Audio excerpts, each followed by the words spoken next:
Roti emas. Pada zaman dahulu, di sebuah desa kecil, hiduplah seorang wanita bernama Mary yang punya putri sematawayang bernama Rosie. Mary adalah orang yang amat manis dan bersahaja. Namun Rosie adalah kebalikannya. Dia amat cantik melebihi apapun. Dia amat mencintai dirinya sendiri. Rosie bisa bantu ibu menanam bibit ini? Kenapa harus kulakukan? Bagaimana bila jariku jadi kotor? Bagaimana bila wajahku terkena tanah? Ya, itulah masalah dari Rosie. Banyak sekali orang yang melamarnya, namun dia menolak semuanya. Kenapa kemarin kau mengusir semua pria itu? Yang benar saja, Ibu. Yang satu punya mata kecil, hampir seperti burung. Satunya punya hidung besar. Aku tidak mau dekat-dekat dia saat bersin. Oh, lalu yang terakhir? Tidak.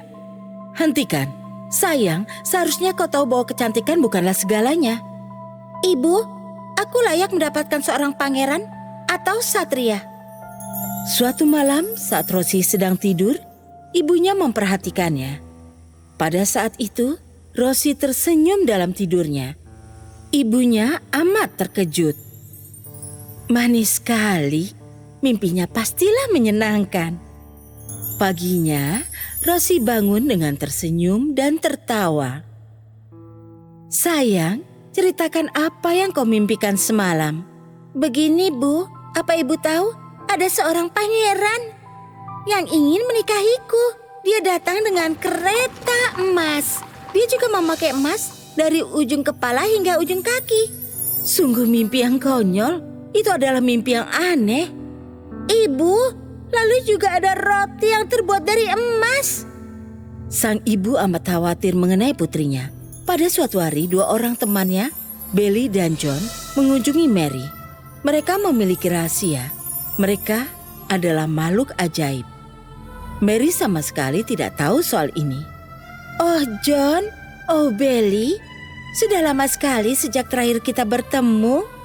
Bagaimana kabarmu? Kabarku akan lebih baik apabila putriku Rosie bisa sedikit lebih pengertian.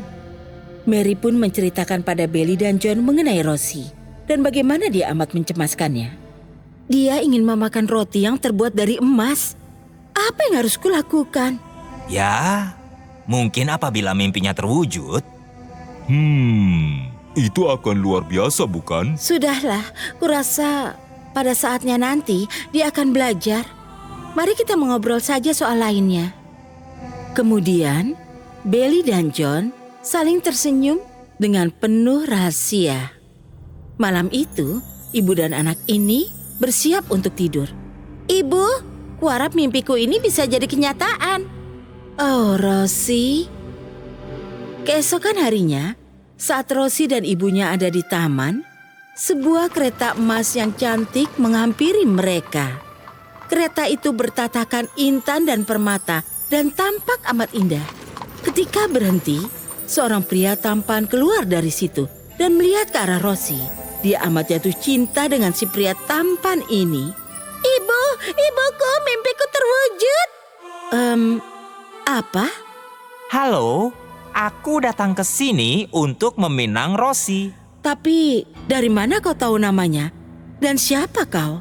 Aku Johnson, malaikat keberuntungan. Nama dan kecantikan putrimu sudah terkenal di seluruh dunia. Astaga, aku mau sekali menikah denganmu. Apa?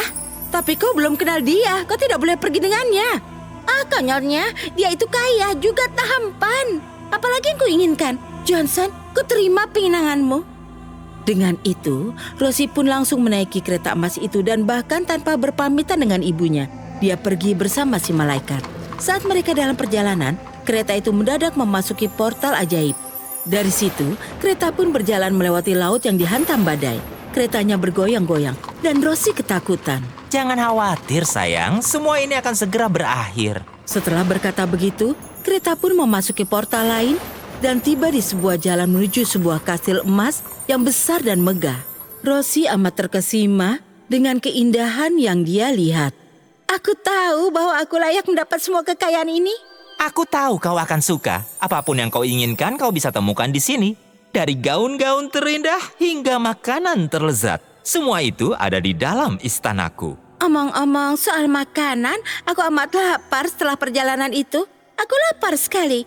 Bolehkah aku mencicipi makanan yang lezat? Ya, tentu saja. Perkenalkan, ini Belisa. Dia akan membuatkanmu apapun yang kau inginkan. Hai Rosie, aku banyak mendengar tentangmu. Apa kau lapar? Ayolah, akan kuambilkan makanan. Ah, terima kasih. Mereka pun menuju ke ruang makan. Dan di atas meja makan, terhampar makanan paling menakjubkan yang pernah Rosie lihat. Makanannya tampak luar biasa. Roti emas, sungguh indah sekali. Selai ini akan terasa lezat dengan roti itu. Dia mengambil sepotong roti dengan selai mirah di atasnya, kemudian memakannya.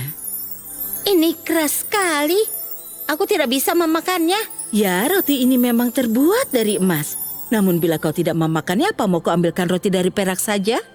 Tapi aku ingin roti biasa, roti yang biasa aku makan di rumah. Apa kau punya itu? Tidak, kau harus memakan emasnya. Rosie melihat makanannya, namun dia sedih karena semuanya tidak bisa dimakan. Dia pun mulai menangis. Oh, biarkan aku pergi. Aku tidak mau semua ini. Namun makanannya amat lezat. Ini, cobalah kentang emas ini. Rasanya amat lezat. Karena setelah ini kau akan menikah denganku, kau juga harus memakan semua ini. Tidak, aku tidak mau menikah denganmu. Aku mau pulang pada ibuku. Biarkan aku pulang. Belisa dan Johnson saling berpandangan dan mengedipkan mata. Bila memang itu yang kau inginkan, kurasa aku harus membawamu pulang. Johnson membawa Rosie pulang. Di kereta, Rosie mulai berpikir secara mendalam mengenai pilihan yang telah dia buat. Sesampainya di rumah, dia langsung berlari untuk memeluk ibunya. Ibu, aku kembali. Rosie? Oh, kukira aku tidak akan pernah melihatmu lagi. Oh ibu, aku sangat menyayangimu. Dan kau benar.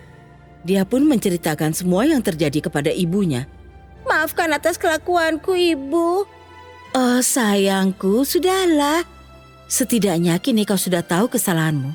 Ayo, mari kita makan. Mulai hari itu, Rosie mengubah kebiasaannya dan mulai pelan-pelan menjadi anak yang baik. Selesai.